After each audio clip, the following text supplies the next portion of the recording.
What's up YouTube? My name's Quickie. Welcome back to the channel. Look, I've got shims. I've got 5 230 shims because I'm going to need 2 of them and I want a few spares as well. So anyway, these are for there's a couple of valves on the ZZR that need one of these sticking in just to get the clearances right. So I can get that done. It is all covered up at the minute, but that's because I've been grinding and cutting and everything else on ASBO, and I don't want bits going where I don't want bits going, basically. So we'll have all that off in a second. I'll get this lot done. Top fairing and the, what was the other thing? The tank. Those all prepped and Jack's getting them painted for me at the minute. So well, he had them at the weekend. I'm not sure if he's going to have had them done because I've not seen him. It's now Wednesday. But we'll go and check all that lot, because then the last thing that I need is the CDI, which is on its way. It's taking ages to get here, but it's on its way. Anyway, right, let's get him uncovered and we can have a crack at this. I know he's a fair way away from ASBO, but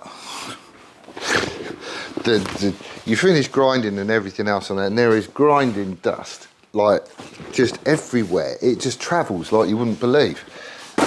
So rather than risk anything, everything's been covered up. And it's still got the lid on, which is cool.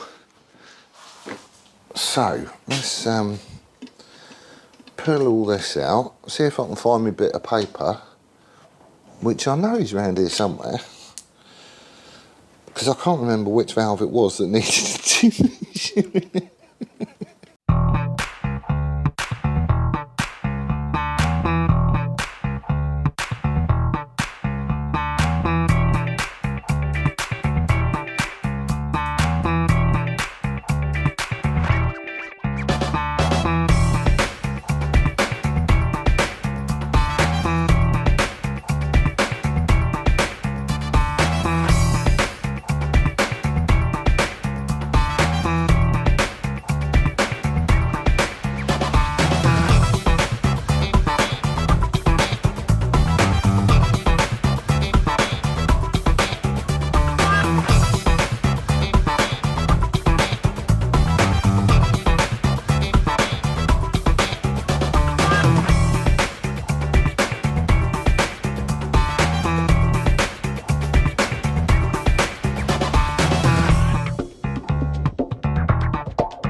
Right then, so that's all the right shims in the right places, basically. I'm not telling you how to check it and how to do it. You've seen me do that before. That's all I've done. I've put the right one in the right place and that's it. What am I going to do now? I was going to shovel the airbox and, you know, the filter and the bodywork and all that other stuff back on, but thinking about it,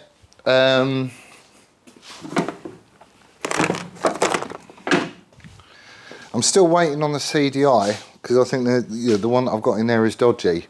Thing is, if I plug it in and it doesn't work, then all that lot has got to come off again so I can go and find out what the trouble is. So I'm probably going to leave all that lot off for the minute because the bike will run quite happily without it. And then when the CDI gets here, you know, we can just have at it and check it all works. And as long as I'm happy, it's like, what, half-hour job just to get that lot put back on. As far as this CDI goes, I'm getting a little bit narky. Don't know where you are, but in the UK we've currently got a postal strike. So basically there's the Royal Mail, they've all gone out on strike, which means, and there's like set days when they're doing it, but that basically means it's taking ages for stuff to get in. I'm quite amazed that the Sims came when they did. But I go past a couple of the depots on the way to my work. So yesterday, went off to work and went past the depot, and they've got a picket line on the front, right? So they've got one of them massive pop-up gazebo type things, like 4 by 4 meters sort of size. One of them space frame jobbies. They've all got the deck chairs there. They've got a bucket of ice cold drinks and all this sort of stuff. And there's a big banner across the front that goes on strike for fair pay. And you think, okay, fine. And then you look at the cars next to their pop-up spacey gazebo. There's a BMW M3, a Mercedes GLA.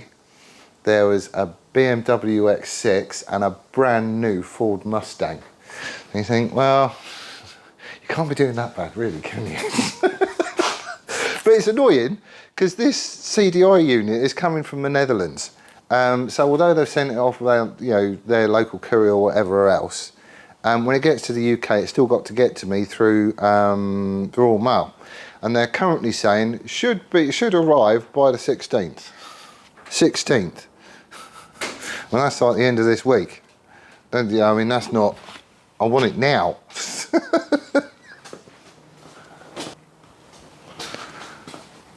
Right.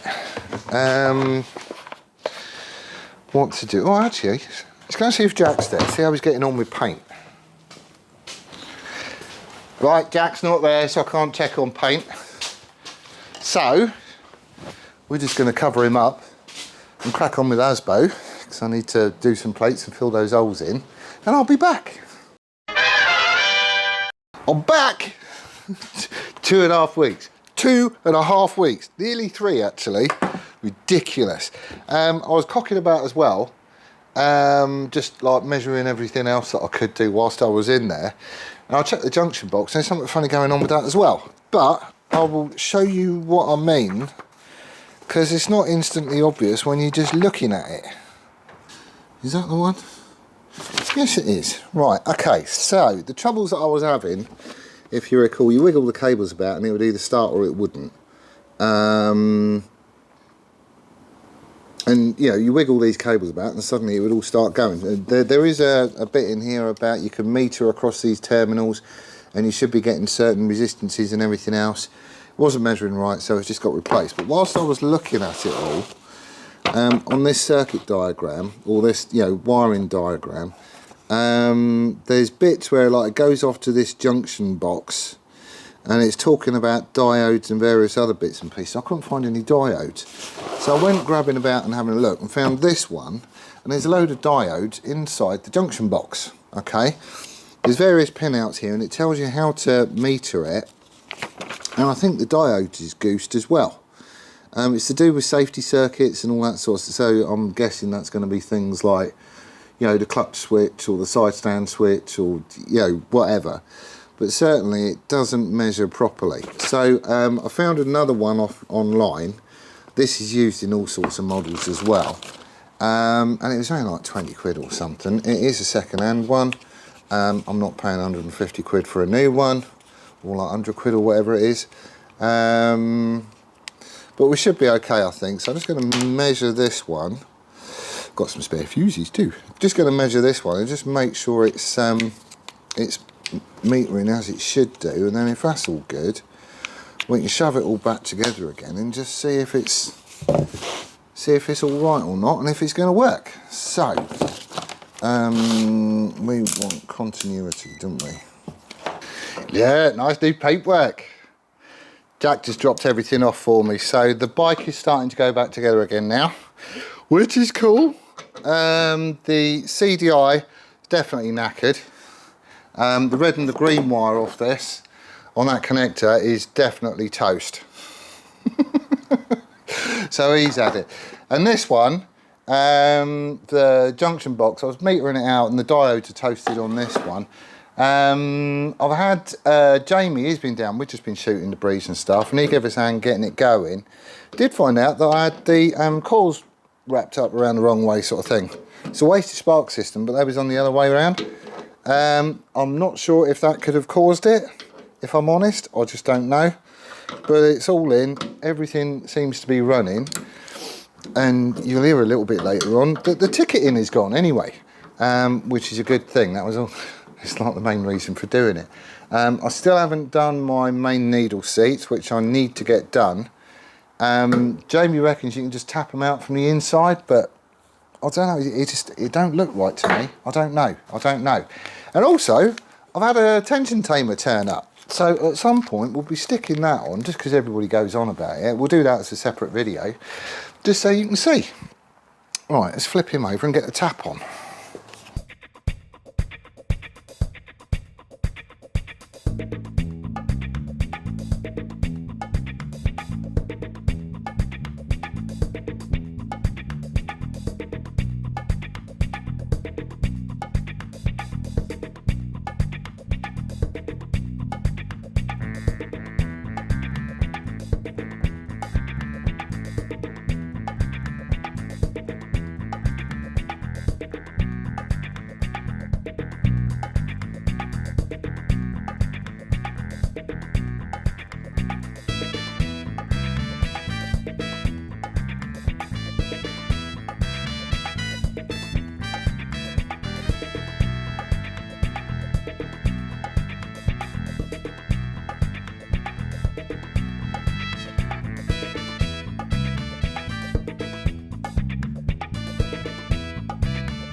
He's getting there.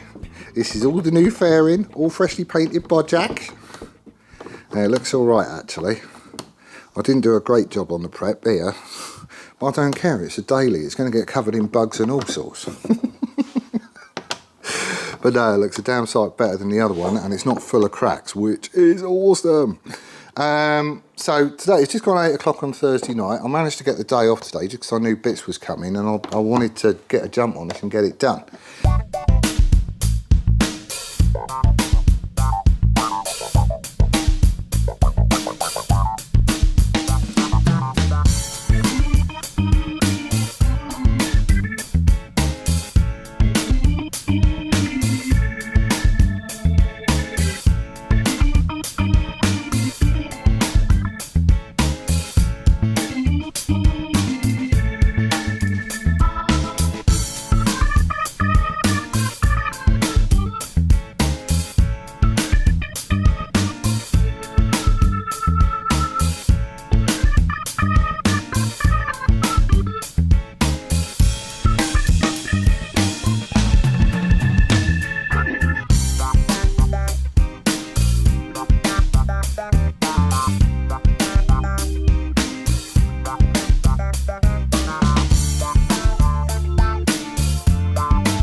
Right, this apparently is a tension tamer. What's all that?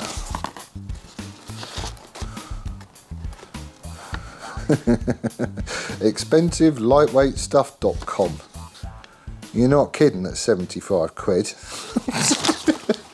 Anyway, everybody has been mooing about these. Oh, I'll get a tension tamer, it's well worth it. The alternator starter motor chain on these is a known issue, and it does clobber the pressure plate on the clutch. So if I listen to the bike now, it used to be dead tickety and everything else. It was obviously valve clearances. When I've checked them, they definitely needed reshimming because it just wasn't very good. So now, if I'm on the left-hand side of the bike and listening, I mean, you can hear a tickety noise. You go over to the right-hand side, and you can hear the tickety chainy sort of, you know, whatever's going on in there. However, it's a lot less from the left hand side, just because, you know, you're on the opposite side to it sort of thing. So I'm confident that the valve clearances is now sorted, but it does still sound chainy. So I'm thinking oh look, I've got a Kit Kat. I'm thinking we need to fit one of these and just see if that works. Everyone was going on, just do it, it's well worth it. And is that really all it is? Let me show you. This is it, basically. It's just a bit of alley with a hole in it. The bolt has got a hole all the way through it as well. There's a little screw, couple of nuts, some Loctite, couple of cable ties, whatever that is. What is it? I don't know. I need to have a look at the thing. What is it? Want to learn to be a YouTube certified rocket surgeon, master mechanic, evil scientist? Here is the answer.